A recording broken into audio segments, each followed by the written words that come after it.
Coming up on Inside the Middle East. This is Tahrir Square. A journey through the cultural heart of the Arab world's largest city, Cairo, Egypt. We'll explore the sights and sounds of street life in this bustling capital. See why bands like this one are taking Cairo's music scene by storm.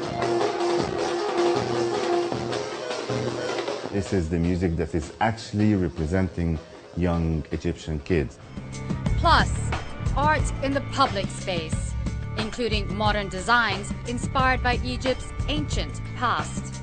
Everyone wants to be out there, and it's going to be there for a while, and they have the right to be there.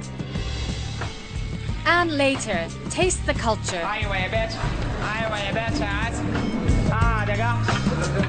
And meet the men taking Cairo's classics and going gourmet. That we simply cut up into cubes and... That's it. Yeah, it's a very nostalgic Egyptian dish. So buckle up and join me, Leonie Lakani, in Cairo.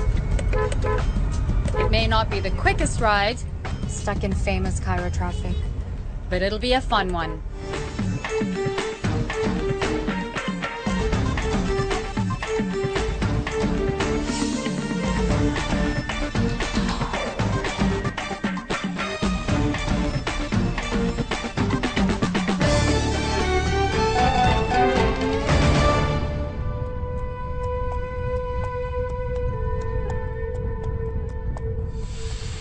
On the western edge of Cairo, the most enduring symbols of Egypt still dominate the skyline.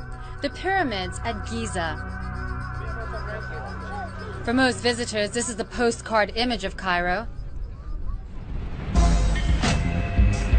But that's ancient history. Today we're exploring modern Cairo, going beyond the guidebooks to the city's bustling streets.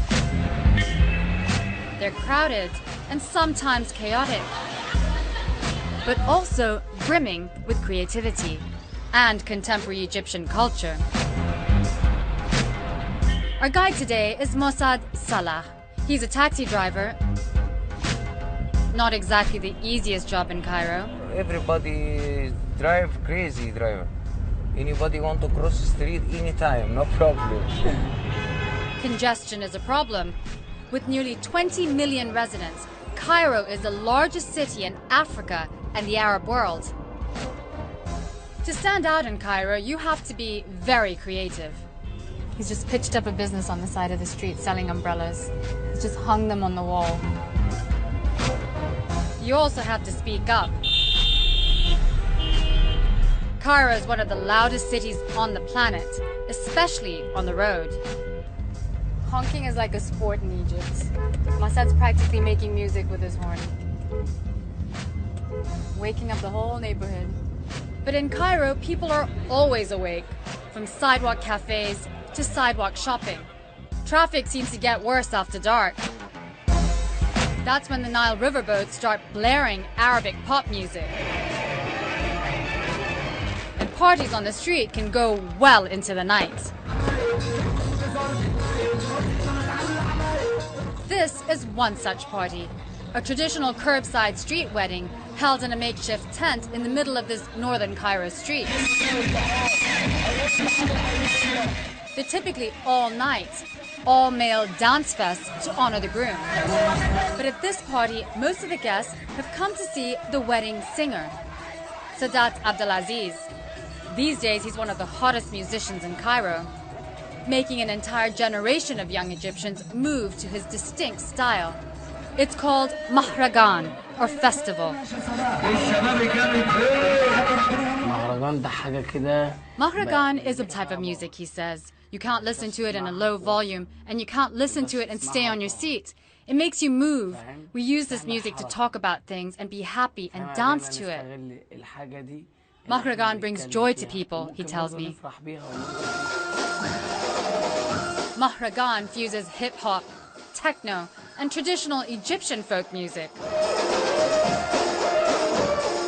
It's performed mostly by young singers.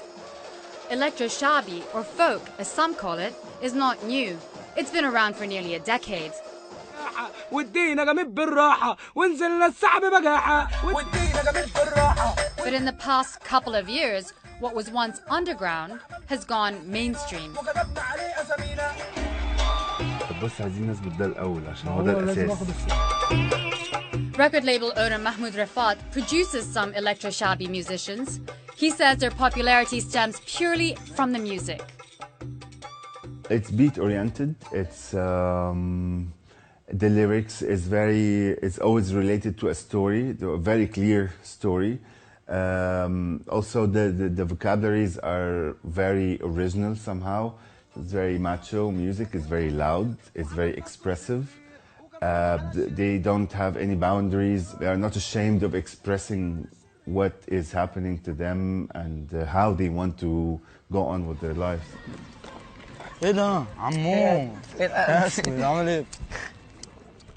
That's how Sadat made a name for himself.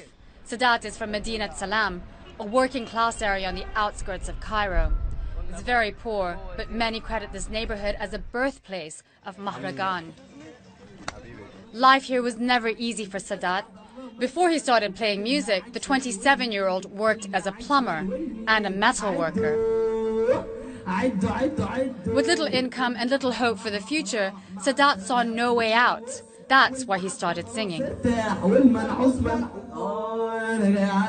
His music is about Egyptian society, from politics to the economy.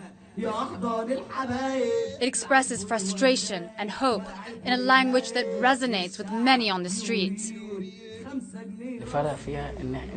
The unique thing here, he says, is we're singing using the street language, the language people speak in working class areas, he tells me. People understood us and felt the music. It has happiness and joy and talks about us and our problems and the pressure we suffer from. But it also has happiness. That's why you find this music in working class areas, where they speak the same language as we do in our songs.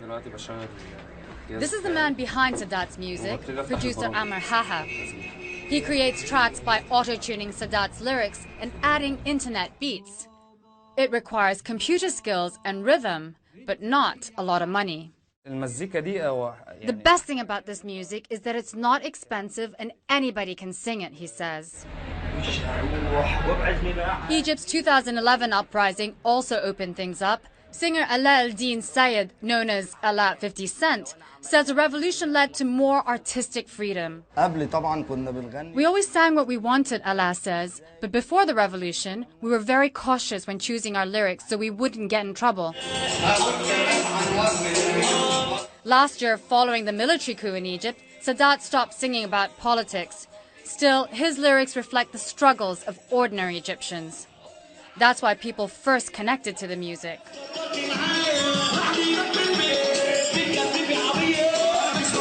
Combined with the heart-pounding beats, Mahragan spread to Cairo and eventually Europe.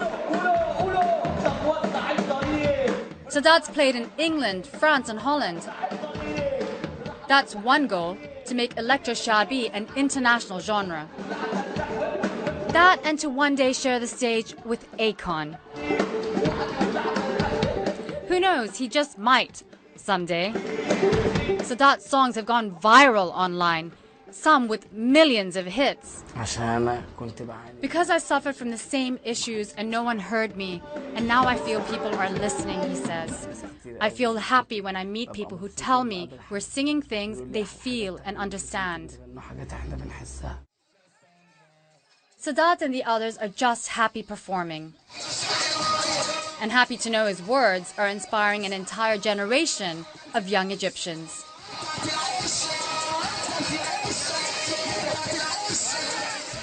Coming up, our journey across Cairo continues.